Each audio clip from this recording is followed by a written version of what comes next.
com vocês, começando o Conexão Emantes da Polinos. Boa noite, Léo. Boa noite. Deu uma pequena falha na nossa vinheta. Hoje, o tema do nosso programa é Política Brasileira se transforma em jogo de chantagens.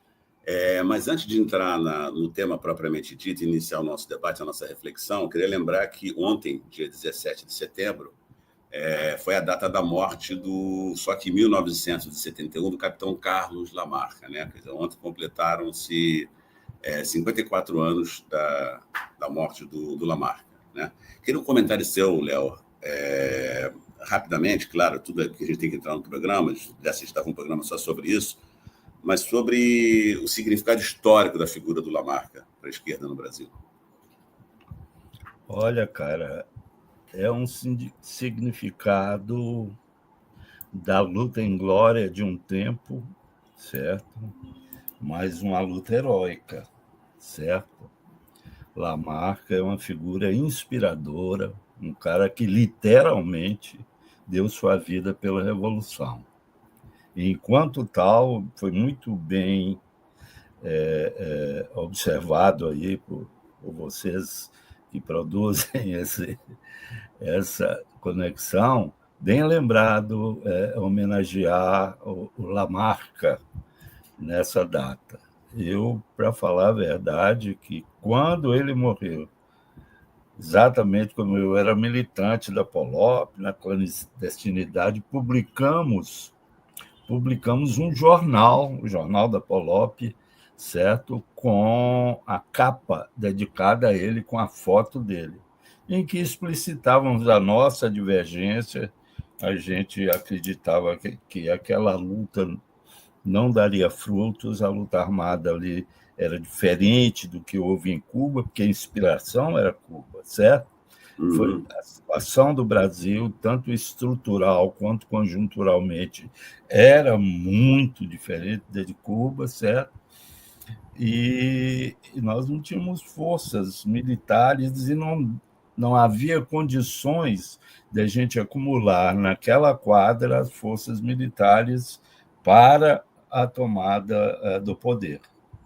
Então, nós explicitamos isso, tínhamos essa divergência com o pessoal da VPR, certo? Que o Lamarca pertencia a uma organização chamada Vanguarda Popular Revolucionária.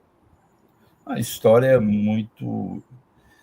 Bem rapidamente, André, ele fundou uma organização chamada VPR, Vanguarda Popular Revolucionária. Depois, essa organização se juntou a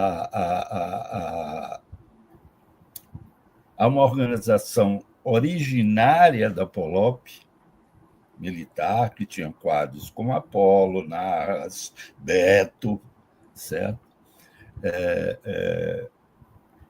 E criaram a VAR, certo? Vanguarda Armada Revolucionária. Enfim, a ditadura foi matando, destruindo, executando, perdemos companheiros, inclusive da Polop, que espalhou-se para todo lado. A repressão não era só sobre os camaradas e companheiros da luta armada. Toda a esquerda sofreu e perdeu gente, perdeu militância, e muitos foram torturados barbaramente, né? Como sempre a extrema-direita faz. E uma curiosidade é que uma vez eu andando na rua, numa cidade, eu encontrei com o Beto, Carlos Alberto Freitas Soares, Soares e Freitas, acho que eu me confundi. E nós éramos muito amigos, apesar de ele estar na VAR naquele tempo e eu na Polop. Aí nós conversamos e tal, e ele falou sobre o Lamarca, como o capitão é teimoso, ninguém convence ele de nada, etc. E tal. Aí encaminhou para um racha na VAR.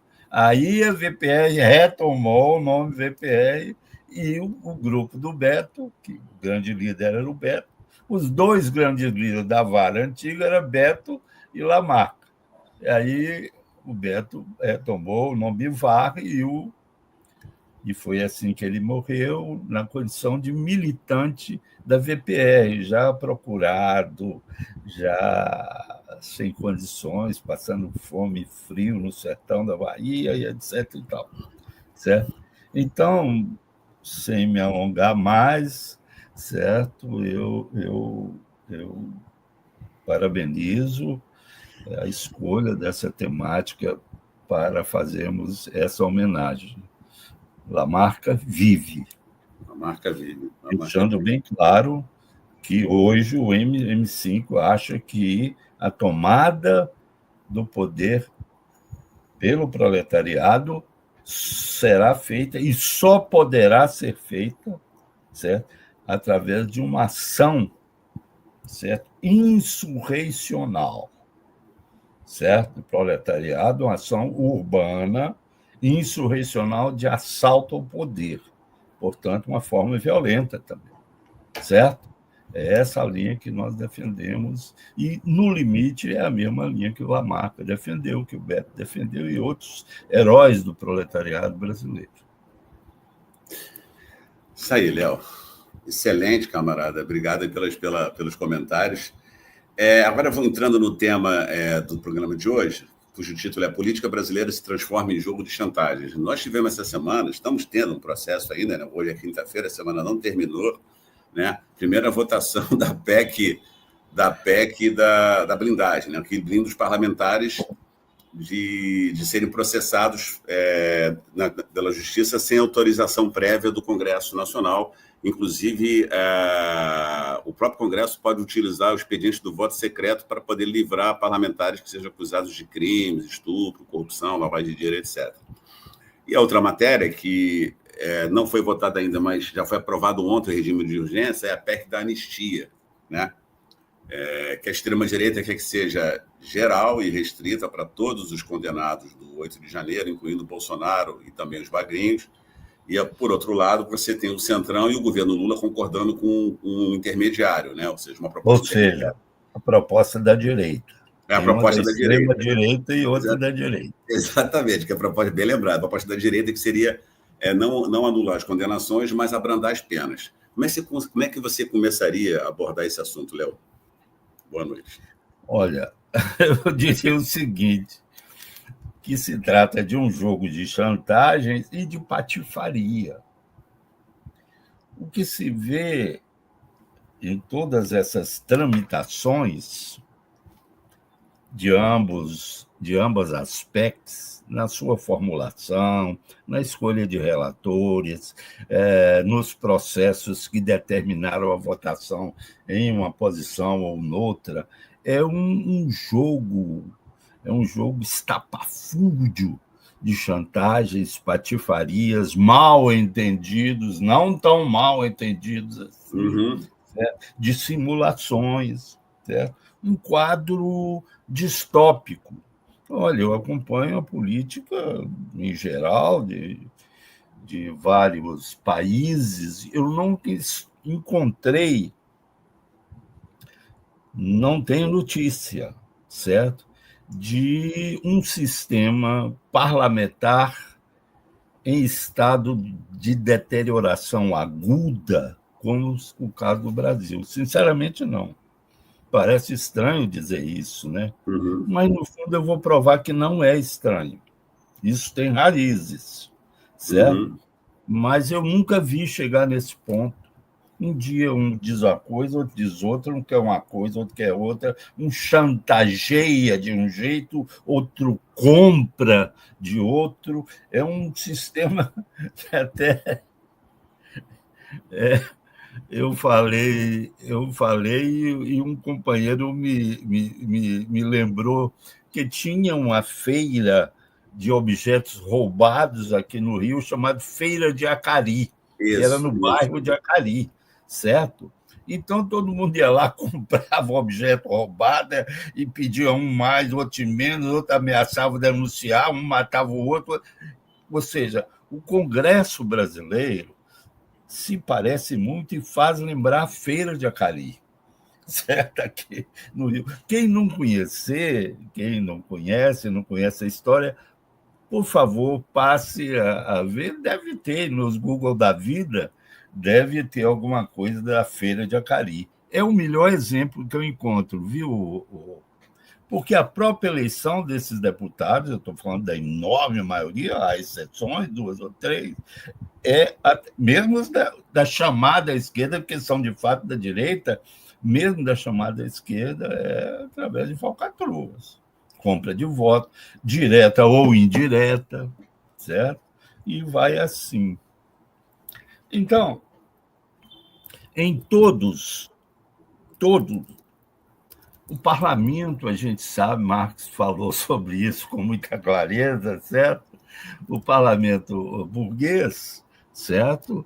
É um festival, na realidade, é um espaço de mentiras e patifarias. Mas, no caso do Brasil, chegou num ponto hiperlativo, certo?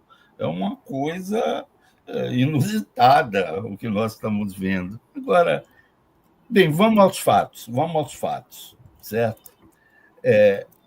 No dia 11, 17 não, 11 de setembro, o Supremo Tribunal Federal condenou o chamado, como é que é, núcleo o quê, cara? Núcleo ativo? Não, comando, eles chamam de núcleo de comando, né? De comando. Não, mas tem um nome, núcleo o quê? Crucial.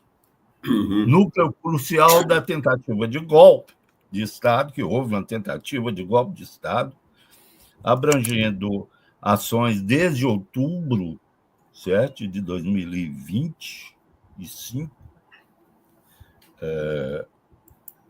não, de 2022, desculpe. 2022 foi a eleição. De 2022 até a data do julgamento. Ações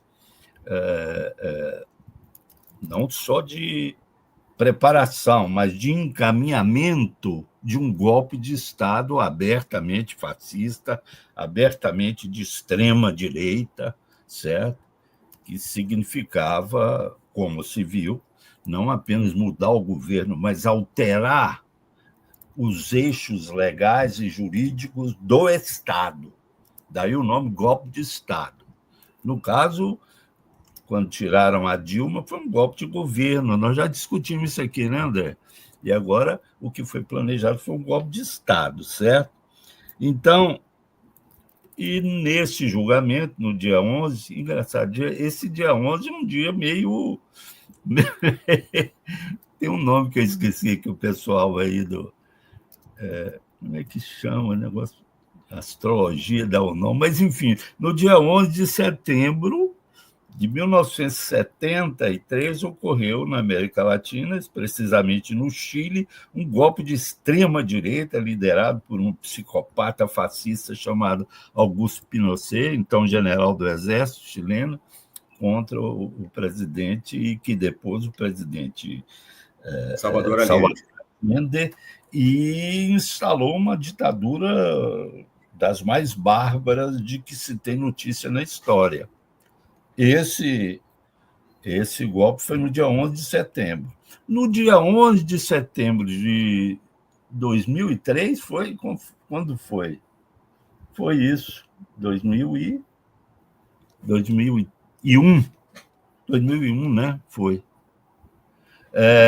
Nós tivemos o ataque às chamadas Torres Gêmeas nos Estados Unidos. Você se lembra, né? Então, 11 de setembro também. E agora, no 11 de setembro, essa condenação pelo STF, que poderia, veja bem, poderia ser histórica.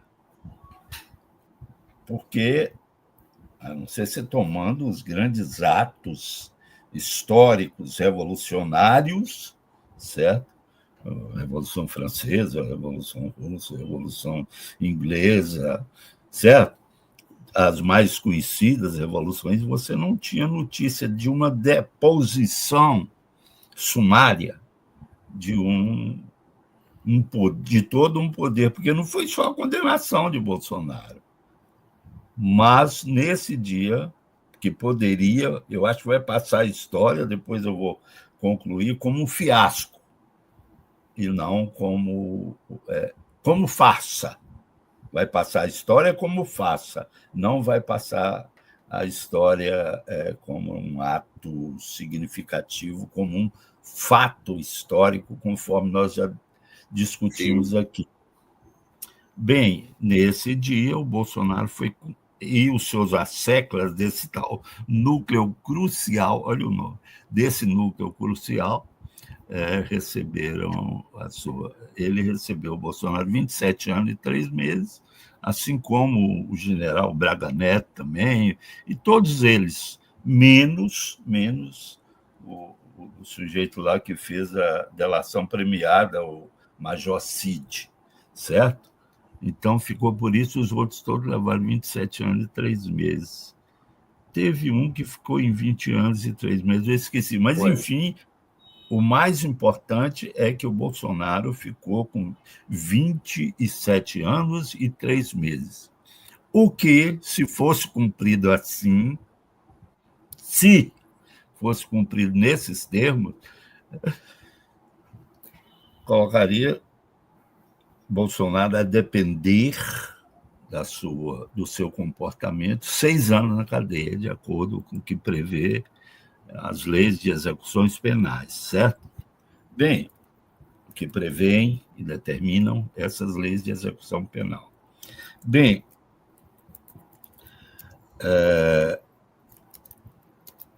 o Supremo Tribunal Federal é legal e estruturalmente e constitucionalmente a última instância do poder judiciário no país. Acima do Supremo, o que o Supremo falar é lei, certo? O que o Supremo decidir é lei. Assim é a Constituição, certo? Agora, tem um fato subjacente de que, na prática, o Supremo Tribunal Federal. Boa noite, Misael. Companheiro. O Supremo Tribunal Federal é como um poder moderador que vai garantir a harmonia e a interdependência dos poderes, certo? Não existe essa figura, vamos deixar bem claro, na Constituição brasileira, o poder moderador. Esse foi um termo que se usou no Império. Isso existia no Império, né, Léo? Na Constituição do Império existia. Prerrogativas do imperador, mas nós temos, na República, essa republiqueta brasileira, nós temos na República, nós temos, politicamente, republiqueta mesmo. Uma coisa é o país, outra coisa é o Estado. O Estado é uma republiqueta. Mas, então, pior do que qualquer republiqueta banana aí dessas da América Latina ou do mundo, de onde é que seja.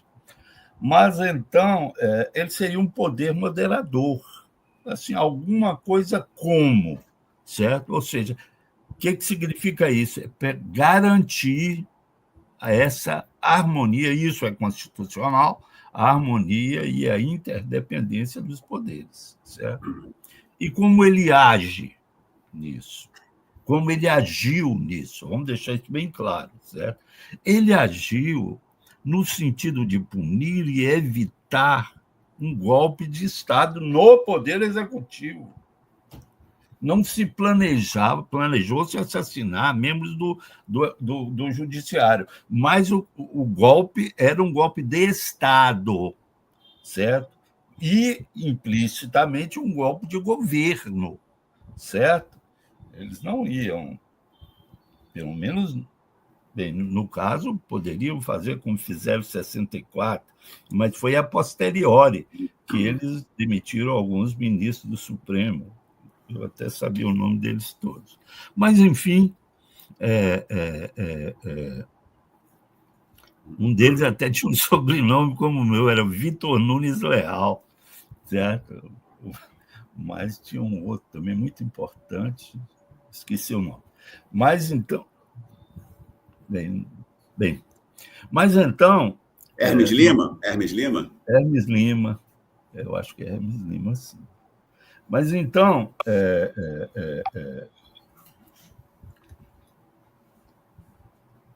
nós tínhamos um Supremo mais qualificado que hoje, muito mais. Até pouco tempo, nós tínhamos um ministro qualificado política e intelectualmente, fora, inclusive, para além do âmbito do direito, que era o Lewandowski, temos que reconhecer. Os outros, não. Esse Xandão, Alexandre de Moraes, é um cara corajoso, um cara que conhece de direito só, mas mais que aí não, certo? Política, ele não manja muito, mas de direito ele entende muito e é muito rigoroso. E mais do que isso, é um cara corajoso. Vamos ver agora, hein? Vamos ver. Então, esse Supremo decretou, então, baixou essa sentença, determinou essa sentença. Agora, de onde veio essa tentativa de golpe? Isso foi um raio em céu azul? Isso é que é importante, essa reflexão de hoje, estamos com 21 minutos, mas vamos lá. É a gente saber de onde veio, quais são as raízes históricas e estruturais que propiciaram essa tentativa de golpe de Estado, certo? Isso é muito importante, eu chamo a atenção dos companheiros que nos ouvem para uma reflexão a respeito do que eu vou falar, certo? A primeira questão é um tema já muito abordado por nós, certo? Que o Brasil é um país onde predomina o fascismo estrutural. Entre as características do fascismo, historicamente provadas, historicamente comprovado. Isso está mentira, manipulação, a covardia, a crueldade, etc. Né? Vamos deixar isso. Quando a gente fala fascismo, a gente está falando disso. Nós temos num país um fascismo estrutural, conservadorismo, desprezo pelas classes trabalhadoras. Nós temos tudo isso no Brasil. Inclusive ideologicamente. Eu não estou falando que é política, e no nível ideológico, o Brasil e o chão é um país fascista, e é nesse chão que nasce a política, certo? Você vai explicar a história recente do Brasil a partir dessa constatação. De onde veio isso do ponto de vista estrutural? E isso veio para isso, nem sempre foi assim, certo? Isso veio da ação e da política econômica. Sim, sem dúvida, sem dúvida. Desenvolvida pela ditadura militar de 64 a 85, que concentrou a renda de tal maneira, submetendo o proletariado a uma fome extensa. Foi um período em que a favelização do Brasil encontrou um ritmo de desenvolvimento inaudito. Lugar nenhum teve um crescimento da favelização como o Brasil. Pode ver, quem estuda isso, o pessoal que estuda urbanismo vai dizer isso. Então, e era olhos vistos, certo? E miséria de toda a natureza fez emergir uma classe média conservadora, fascistoide, certo? Com alto poder de compra enorme, igual Bélgica, França, Alemanha, Holanda, qualquer país de centro, certo? Essa classe média dá o sustentáculo estrutural a esse fascismo industrial. Alimentando isso, você viu crescer uma indústria cultural que pode ser sintetizada no crescimento da Globo e do SBT, nesse período, que viviam de fazer propaganda da ditadura e etc. e tal. Não só coniventes com a ditadura, com os assassinatos, com as crueldades. Não. Elas estimulavam isso. E a Rede Globo era uma porcaria em 64, 65, a Rede Globo. A Globo é filha da ditadura, né, Léo? É filha da ditadura. Filha legítima da ditadura. Você ia falar outro termo aqui, mas não é o caso de falar. Mas eu acho que todo mundo pode supor que é filha de, né? Então, você tem a Rede Globo, era menor que a Rede Tupi acabou acabando, porque não foi tão planejado os seus serviços, a Rede Tupi, a ditadura, quanto a Globo. A Globo já nasceu para servir a ditadura. E então foi assim, nessa mesma esteira, tentando atingir as camadas mais pobres do proletariado, surgiu o SBT, que cresceu terrivelmente. Então, além disso, aí você joga os outros elementos de alienação, de embrutecimento, que conformam, junto com essa base estrutural econômica que eu falei, esse fascismo ideológico, e a que nós, do MM5, chamamos de fascismo estrutural, certo? Então, existe esse fascismo estrutural. Isso está no chão. A erva daninha, que recentemente cresceu, você pode encontrar no final da ditadura, certo? Especificamente na impunidade dos golpistas desse período, dos ditadores, dos torturadores, dos assassinos, dos ladrões, sim, roubaram como nunca no período da ditadura, não se tem ideia, certo? Era uma roubalheira atrás da outra, certo? Só para dizer uma coisa, certo? Eu já falei aqui e vou repetir, porque é uma coisa que eu sei pessoalmente. Delfim Neto recebia mensalmente uma mala de dólares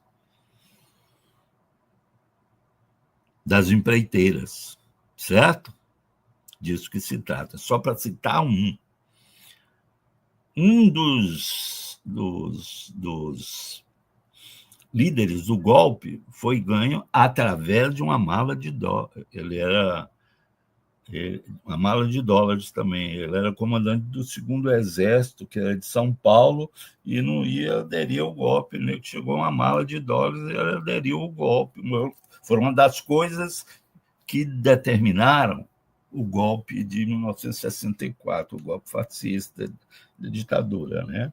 Tá. Então, você alia isso a hipocrisia e a falta de princípios dos governos Lula desde o primeiro mandato. Que ninguém se esqueça que o primeiro ato de Lula em 2003, né? Ele foi eleito em 2002, né? O primeiro. Em 2003, tomou posse, tomou um avião, foi para os Estados Unidos prestar contas e se apresentar ao seu superior, George Bush, presidente dos Estados Unidos. Foi o primeiro ato de Lula. E de lá para cá, ele sempre foi um aliado fiel do imperialismo, com um discurso que estava do lado dos trabalhadores, que era, pelo amor de Deus, é o que nós estamos vendo hoje, que vamos abordar um pouco adiante. Mas essa luta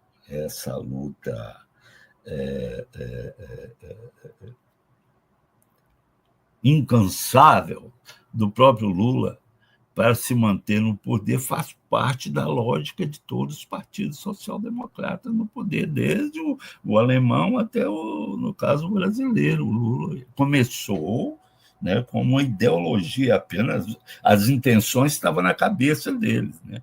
Mas Lula, simbolizando isso muito bem, começou como social-democrata, vamos fazer um desenvolvimento, distribuindo a renda, porque o eixo da política econômica de um governo social-democrata, eu estou falando da história, foi aquele governo que prevaleceu na Europa de 1945, 75, 30 anos, depois não tivemos mais, certo?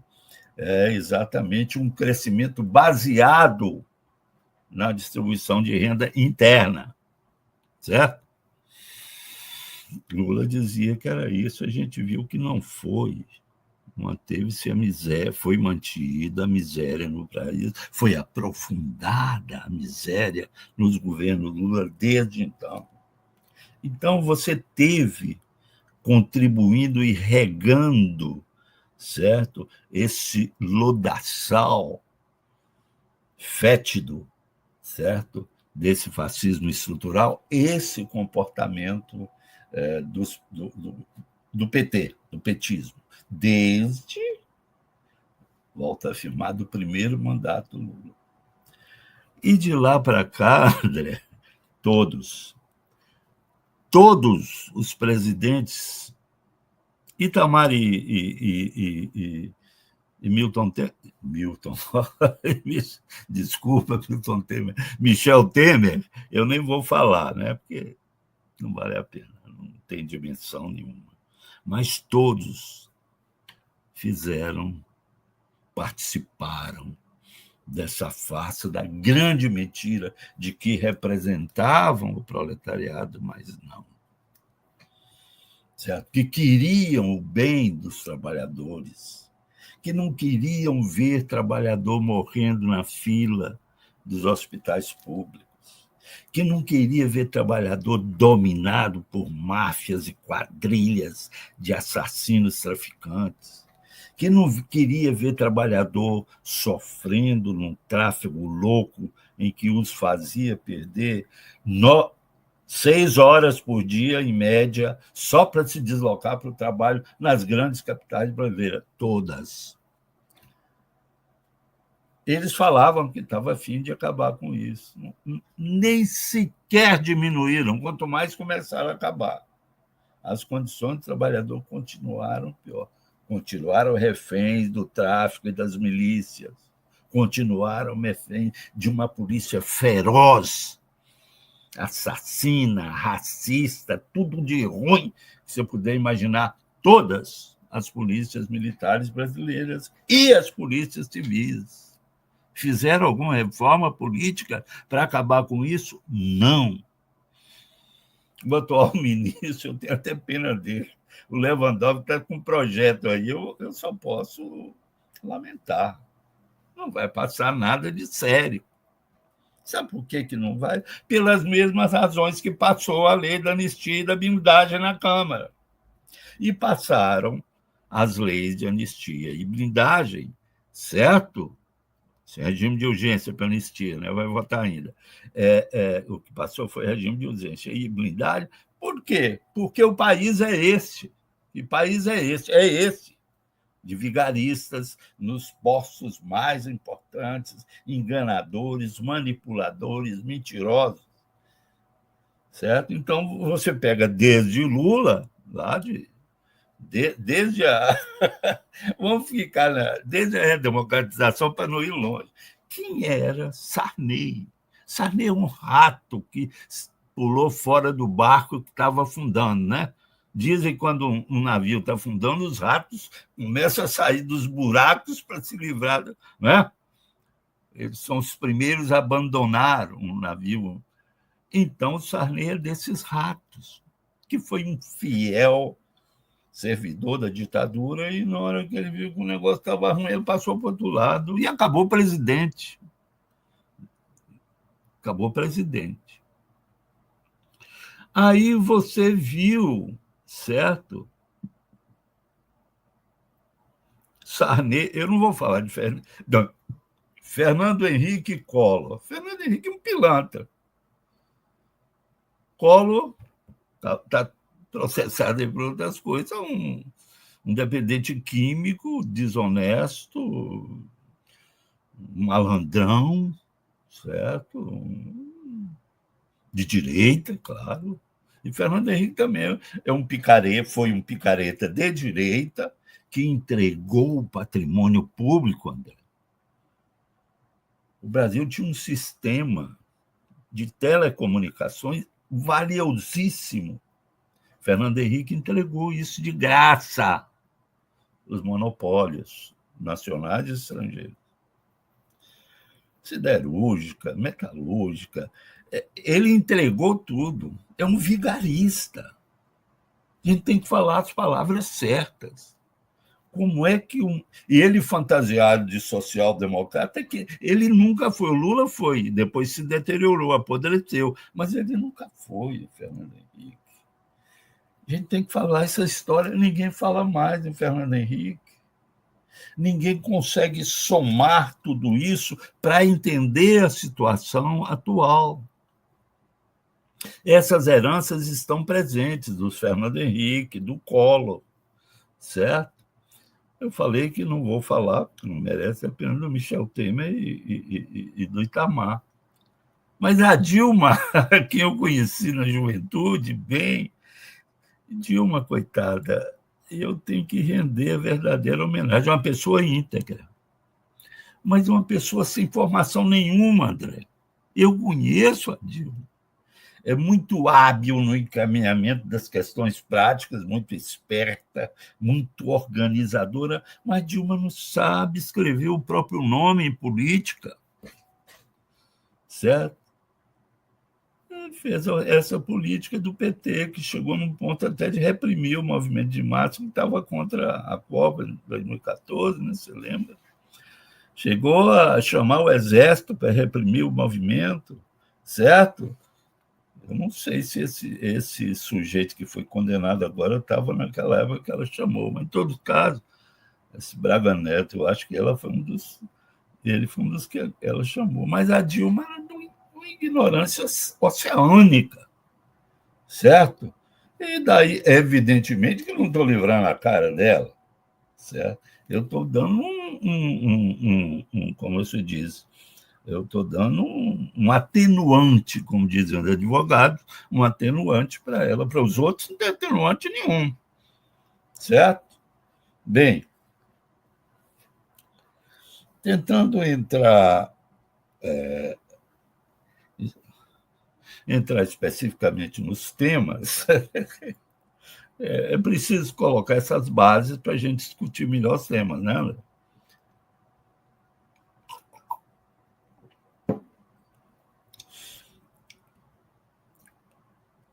Esse tal PEC da blindagem, todo mundo sabe o que significa. O deputado pode fazer o que quiser, que a ideia é essa, que nunca será punido sem autorização do próprio Congresso, da própria Câmara, e senador também, do próprio Senado. Então, é disso que se trata, o PEC da blindagem. O PEC da anistia que está em discussão, mas, de qualquer maneira, é para anistiar os condenados por crimes cometidos contra o Estado democrático e de direito. Eles gostam de usar esse termo. Eu acho esse termo pornográfico, mentiroso. Bem, mas desde outubro de 20 até agora. Bem, o que é um PEC? É um projeto de emenda constitucional. Olha o peso. É bom deixar claro. Lula falou, não, porque eu vetaria se passou. Ele não pode vetar coisa nenhuma. É mentira dele, mais uma picaretagem. Pela lei, ele não pode vetar nenhum projeto de emenda constitucional aprovado ou aprovado parcialmente. Ele não pode. A lei proíbe. Isso é um. 2,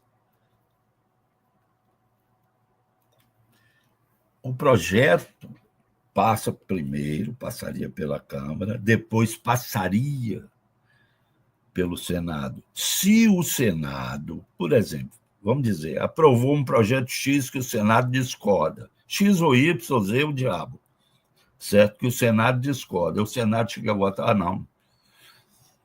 vai postergar, empurrar com a barriga, criar comissões, não votar à urgência, como foi votado na Câmara, né? Porque a correlação de força é diferente. Mas aí isso tem que voltar para a Câmara. Aí a Câmara fala, vocês são muito bonitinhos, fizeram um bom trabalho, mas não. Até logo para vocês vai prevalecer o projeto original. É a lei. E só falar uma coisa, Léo, rapidinho. O Alcolumbre disse agora de noite que ele vai botar o projeto da PEC da anistia, o projeto da... Na verdade, os dois projetos, né? Tanto o da blindagem quanto o outro, ele vai fazer a tramitação normal da Comissão de Constituição e Justiça. E aí a extrema-direita ficou puta, ficou chateada. É porque ele está querendo postergar, certo? Assim como quer o Lula, certo? Assim como quer o PT. Mas voltando, essa informação é importante. Mas veja bem, voltando, olha, aí começa, cara, é um negócio assustador. O partido de Lula, o Partido dos Trabalhadores, chamado, de trabalhador não tem mais nada, já teve, mas não tem mais. Esse partido, em parte dele foi autorizado, não, determinado a votar na PEC da blindagem, aquela que livra a cara de deputado ladrão, assassino, miliciano e tudo. Repetindo, esse projeto de blindagem só admite, enquanto lei, porque passa a ser constitucional, né? Se passar. E deve passar, hein? Livra a cara dos deputados por qualquer crime, porque os mesmos que votaram na blindagem e no tal voto secreto, que faz parte do PEC da blindagem, os mesmos é que vão julgar se vai autorizar processar o deputado ladrão e vigarista, e assassino, e miliciano e tudo. O que vai ter? Eles não vão autorizar e ponto. Aí você dá um salvo-conduto eterno para deputado cometer crime à vontade, do jeito que quiser, crime político, crime pessoal, crime sexual, crime o diabo que você quiser. Certo? É disso que se trata. Então, mas o governo Lula olha para você ver onde é. Isso contado para quem não está acostumado, que nunca viveu no Brasil, é perigoso, porque o cara vai te chamar e pode até ficar bravo com você. Deixa de ser mentiroso, você vem me contar isso, certo? Você acha que eu vou acreditar? Você é mentiroso, está querendo me enganar. Mas é isso mesmo.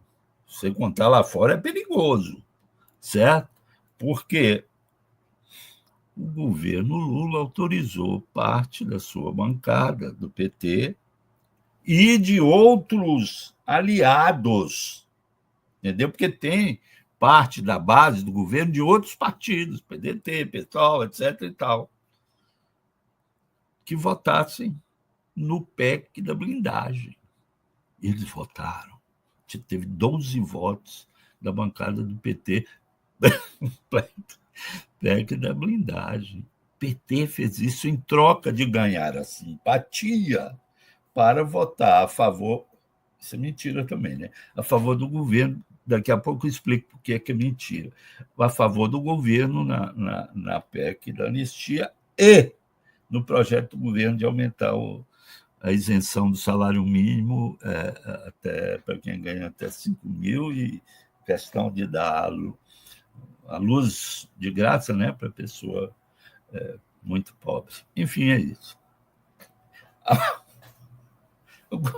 Atrair a simpatia. Olha se pode isso. Não, vou deixar vocês votarem, agora eu vou votar em vocês, mas depois vocês votam em nós, né? Tem dor, cara. Está em jogo a vida de pessoas, está em jogo a vida de crianças, está em jogo a saúde física e mental de 180 milhões de brasileiros. Léo, e só abrir uma janela nisso, e enquanto isso, projetos importantes para os trabalhadores, por exemplo, da isenção de imposto de renda para quem ganha até R$5 mil por mês, não andam, não são votados. Pois é, esse é o pretexto que Lula está falando, é pretexto, não é verdade, não, que deixou, ele falou que deixou, que abriu, não, que ele mandou deputados do PT votar nessa palhaçada da blindagem, com o argumento de que não, nós votamos neles agora, eles votam em nós na isenção de imposto de renda até para quem ganha até 5 salários. Ou seja, o que nós estamos vendo é uma patifaria sem tamanho, uma patifaria organizada, uma patifaria... Agora, se prepara... Você está sentado, né? Sentado. Os companheiros que não estiverem sentados ou deitados, que o façam, certo? Eu vou demorar mais um pouquinho, tá? PEC da anistia. PEC da anistia. Quem é o relator PEC da anistia? Quem foi excluir? A primeira coisa, a autoria formal é do bispo Crivella, envolto e envolvido em 1000 maquinações de corrupção aqui, processado, inclusive, certo? E foi corrido de Angola, inclusive por isso. E ele é o relator, Paulinho da Força. Sabe que força é essa? É a força sindical, que foi criada como um braço sindical da ditadura, da extrema-direita.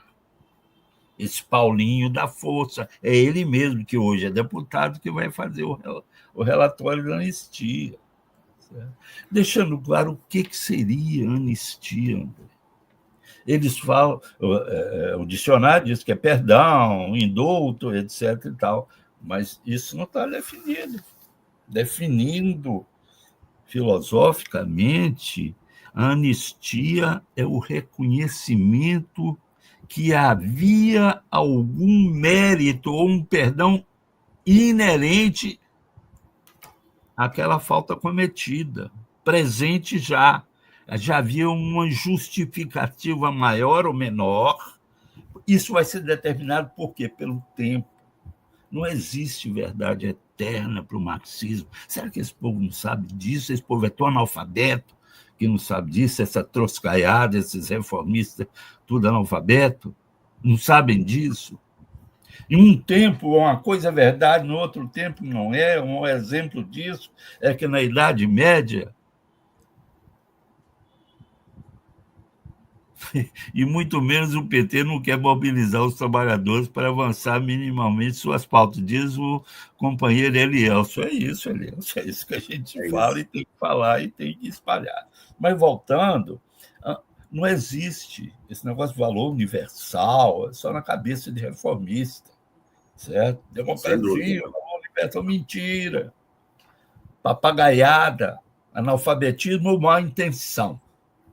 É analfabetismo ou má intenção. São 3 os que se iludem com a coisa da democracia. Os ingênuos, que é a grande maioria, e está o proletariado enganado, inclusive internacionalmente por isso. É a grande farsa da burguesia, é a democracia, certo? Desde lá do século XVI, XVII e XVIII, quando se formularam mais os princípios da democracia chamada moderna. Desde aquele tempo é uma farsa. Mas isso engana os ingênuos,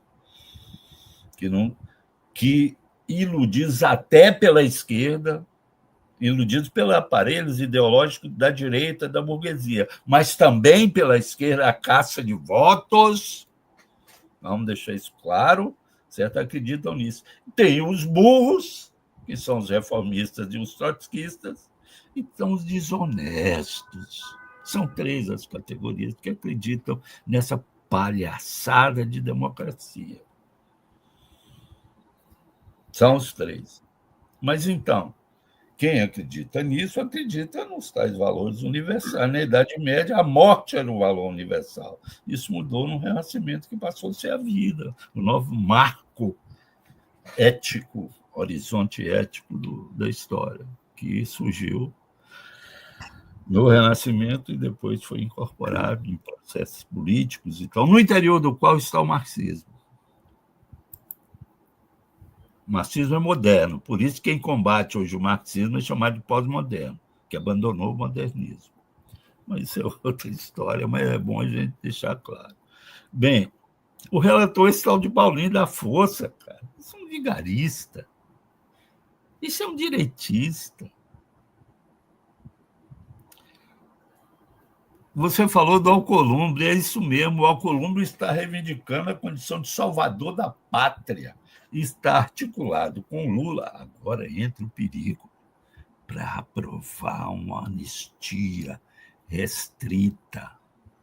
O que há diferença entre a direita, ou seja, Lula-PT, e a extrema-direita, Bolsonaro, certo? É que a extrema-direita, como você falou, né, quer uma anistia total e restrita e o diabo, certo? Ninguém é condenado nem um dia de prisão. E Lula, e agora o Alcolumbre, que comprou essa Lula através de maquinações com Lula, Alcolumbre é um homem de direita. Isso também está claro. Quem anda com gente de direita é de direita. Então, o Alcolumbre está articulando, você falou, né? Um projeto de uma anistia não total, mas mais ou menos. A respeito disso, 51. A respeito disso, você sabe a frase de Lula que tem que entrar para a história? A frase de Lula que expressa toda a sem-vergonhice dele, toda a canalice. Eu não aguento mais ter que escutar aquele sujeito, eu não aguento ver aqui mais o Lula sequer na televisão, cara. É muita. Ele é um homem inclassificável, muito sujo. Ele falou o seguinte, presta atenção, volto a dizer, quem não estiver sentado, que fique aí, se equilibre bem. Ele disse, olha, eu ficaria satisfeito com o Bolsonaro passar 2 ou 3 anos na cadeia, para mim estaria bom. Olha o que um chefe de Estado fala, olha o que ele falou diante da gravidade. É gravíssimo. É gravíssimo. Nós ficamos, o país todo, ele não, que deve ter suas condições de fugir e gozar de um exílio áureo lá nas Europas, sei lá onde é que ele vai. Mas estivemos à beira de um morticínio enorme no país.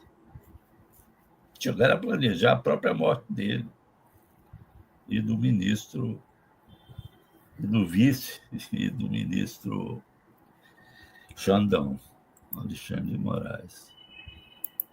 Ele falou isso. Onde é que está a harmonia entre os 3 poderes? Quem é o maior obrigado a cumprir a Constituição? Quem é? O presidente da República. E ele está desmoralizando o Supremo Tribunal Federal, o STF, que condenou a 27 anos, mas ele falou para mim, olha para você ver, como se ele vivesse na Lula, como se ele fosse um esportista que estava, né, praticando jogo, a gente chamava de jogo, né, corrida, e passa em frente ao Bolsonaro condenado a 27 anos. Aí o sujeito olha assim, está por fora e fala, mas para mim 2 anos e meio ou 3 estava bom, foi o que ele falou, cara. Olha para você ver o que esse homem falou. Se é que eu posso chamar essa coisa de homem. É muito oportunismo, é muito desrespeito.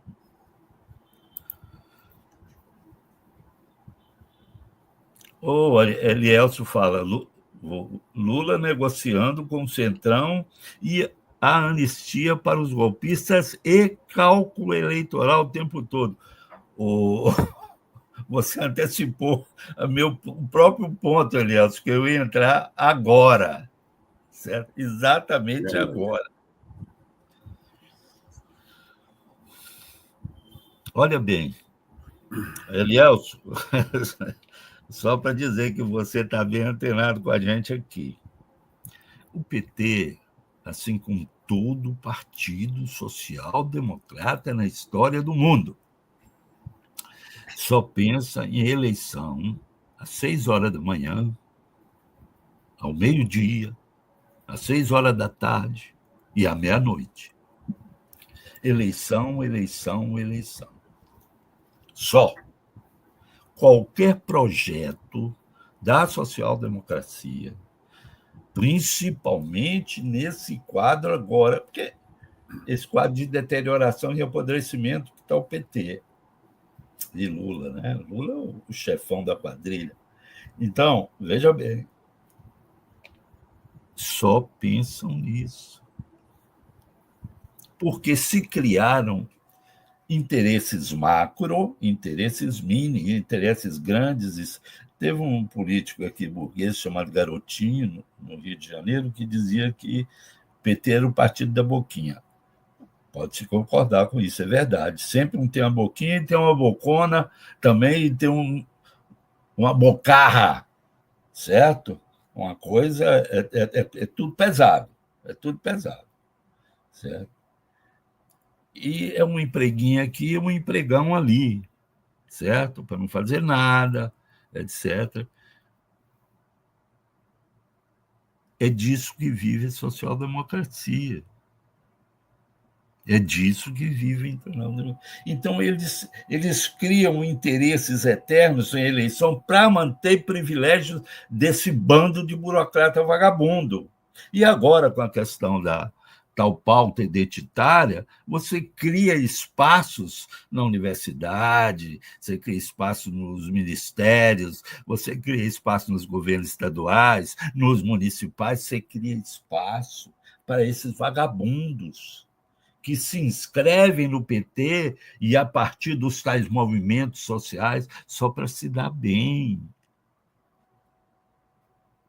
São os falsos feministas e as falsas feministas que está pouco, no fundo, se importando com o destino das mulheres, da opressão de que elas são vítimas.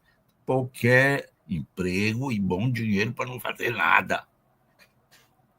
É isso. Essa deterioração vai relativizando o procedimento ético até jogá-lo no esgoto e acompanhá-lo. Então, essas pessoas caminham para o esgoto. É disso que se trata.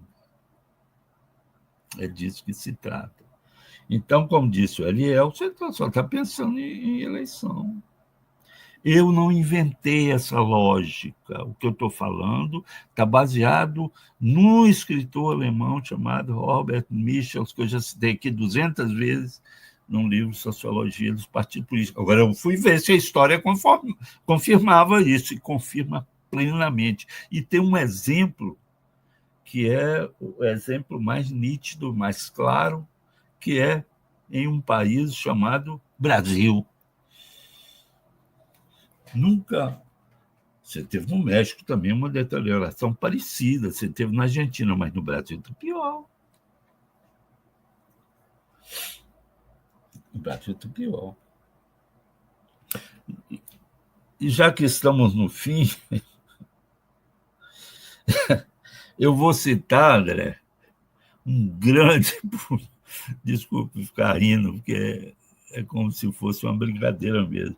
Um político brasileiro considerado uma das maiores raposas, o maior espertalhão, mas um enorme espertalhão, malandro, aquele cara que dá nó em pingo d'água, como a gente falava antigamente, que é o Renan Calheiros. O Renan Calheiros é presidente do MDB, né? Hoje ele é senador. Todo mundo sabe quem é. Eu não sei se ele está na presidência, não. O presidente é o Baleia Rossi. Um deputado Baleia Rossi, né? Mas o Renan não. Não é ele mais não? Tá. Não. Até onde eu sabia, eu achava que era. Mas tudo bem. Já foi. Mas ele é senador. Sim. É senador pelo MDB. Ele está contra isso, contra minimizar a anistia, que é o que Lula quer. Ele está contra. Sabe o que ele falou? Eu vou abrir aspas para ele para fechar o programa também. Uhum. Se passar a anistia, o Congresso vai se transformar em um covil de facínoras. Agora eu pergunto, vai? Não, já é. Esse que é o problema. O Congresso brasileiro é um covil de facínoras. Valeu? É isso, André. A gente não pode deixar de se indignar com essa situação. Desculpem, que me desculpem os companheiros e camaradas se eu, às vezes, excedo nas minhas ênfases, nas minhas pausas, na minha maneira de falar. Mas não dá para conviver com isso. Então, vamos abrir mão de tudo. Vamos, né? Mas eu não estou afim disso, não. Valeu, André. Obrigado aí, camarada, mais uma vez. Obrigado pelo suporte do camarada Tiago Haddad, participação do Misael, dele, Elson, e de qualquer outro que venha assistir esse programa, pedindo àqueles que ainda não fizeram que se inscrevam no nosso canal do MM5 no YouTube e que também acompanhem os cortes das nossas lives na nossa conta do Instagram, que aí o Tiago botou aí, Movimento Marxista 5 de Maio. E semana que vem, né, Léo? Estaremos mais aqui, mais uma vez, no programa. Não sabemos qual o tema. Vamos ver. Vamos lá. Obrigado, camarada. Que nada. Um abraço a todo mundo.